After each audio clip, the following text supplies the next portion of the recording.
నౌకారు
దగ్గరికి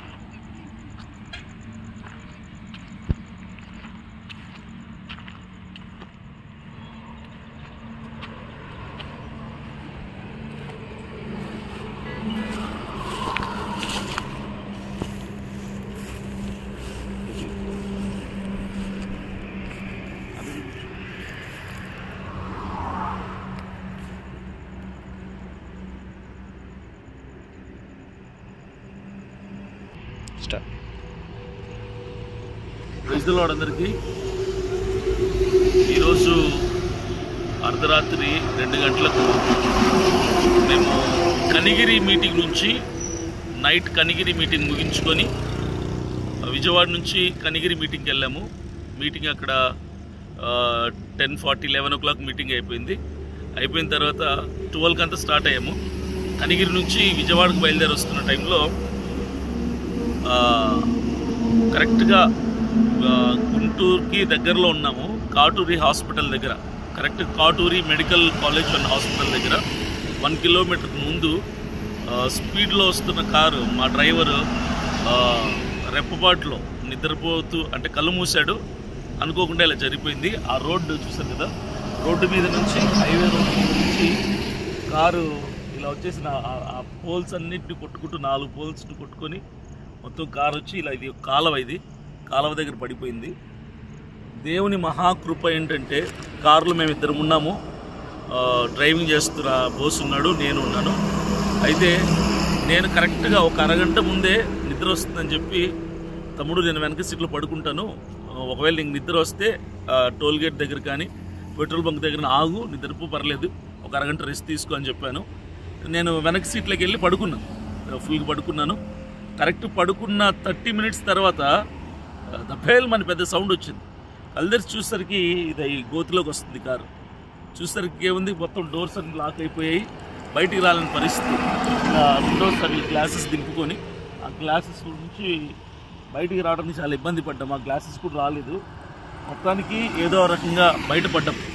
దేవుని మహాకృప ఏంటంటే ఎలాంటి మాకు ప్రాణహాని లేదు, చిన్న గీత కూడా పడలేదు మా ఒంటి మీద.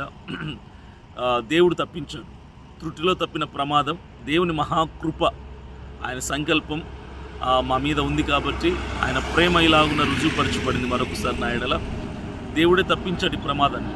కారు ఇటు లెఫ్ట్ కాకుండా రైట్ కనుక వెళ్ళుండుంటే, అటువైపు నుంచి వెహికల్స్ వస్తుంటాయి కదా, హైవే రోడ్ కాబట్టి కారు నుజ్జు అయిపోయి మేము ప్రాణాలతో ఉండేవాళ్ళం కాదు. కేవలం ఇటువైపుకి వచ్చింది కాబట్టి, ఇటువైపు ఏం వెహికల్స్ రాకపోవడాన్ని బట్టి సేఫ్గా ఉన్నాం. దేవుడు తప్పించాడు. నిజంగా మీ ఎందరో ప్రార్థనలు చేస్తారు మా ప్రయాణాల గురించి. నేను ఎప్పుడు చెప్తుంటాను కదా, రెగ్యులర్గా కంటిన్యూస్గా మేము మీటింగ్స్ తిరుగుతూ ఉంటాము. సేవకులం అంటే తప్పదు. నిద్ర లేని రాత్రులు, భోజనం లేని రోజులు చాలా ఉంటాయి మాకు. తప్పదు, ఈ దేవుడు మాకు ఇచ్చిన బాధ్యత కాబట్టి ఈ బాధ్యత నిర్వర్తించాల్సినటువంటి పనివారం మేము, దేవుని సేవకులం కాబట్టి. ఏదేమైనా మీ ప్రార్థనలను బట్టి దేవుడు మమ్మల్ని తప్పించాడు. క్షేమకరంగానే ఉన్నాము. మీ అందరికీ మరొకసారి నా హృదయపూర్వక వందనాలు. మీ ప్రార్థనలు బట్టి దేవుడు మమ్మల్ని ప్రాణహాని లేకుండా క్షేమంగా తప్పించాడు. రాత్రి 2 గంటల నుంచి ఇక్కడే ఉన్నాము, హైవే దగ్గర ఆగిపోయి ఉన్నాము. చూశారు కదా, కారు మాత్రం బాగా ఫుల్గా డ్యామేజ్ అయిపోయింది. ఈ లెఫ్ట్ సైడ్ వీల్ కంప్లీట్గా ఊడిపోయింది. లెఫ్ట్ సైడ్ ఊడిపోయి లోపల పడిపోయింది వీల్. ఇది మొత్తం ఇంకా ఇదంతా పాడైపోయింది. లోపల స్టీరింగ్ దగ్గర కూడా పార్ట్ అంతా విరిగిపోయింది. నేను కనుక ఒకవేళ లెఫ్ట్ సైడ్ సీట్లో ఉండుంటే చాలా పెద్ద ప్రమాదమే జరుగుండేది నాకు. కరెక్ట్గా మరి ఎందుకు వెనక్కి సీట్లోకి వెళ్ళి పడుకున్నాను తెలియదు, కానీ దేవుడే తప్పించాడు. ఎందుకంటే లెఫ్ట్ సైడ్ మొత్తం డ్యామేజ్ అయింది. వెనక్కి వెళ్ళడం కాబట్టి ఏమవ్వలేదు. సో ఇది పరిస్థితి, దేవుడు తప్పించాడు. క్షేమకరంగానే ఉన్నాము, బాగున్నాము. సో కార్ని ఇక్కడ నుంచి క్రెయిన్ వచ్చి తీసుకెళ్తుంది గుంటూరులో. ఈరోజు రిపేర్కి ఇవ్వబోతున్నాం. Thank you.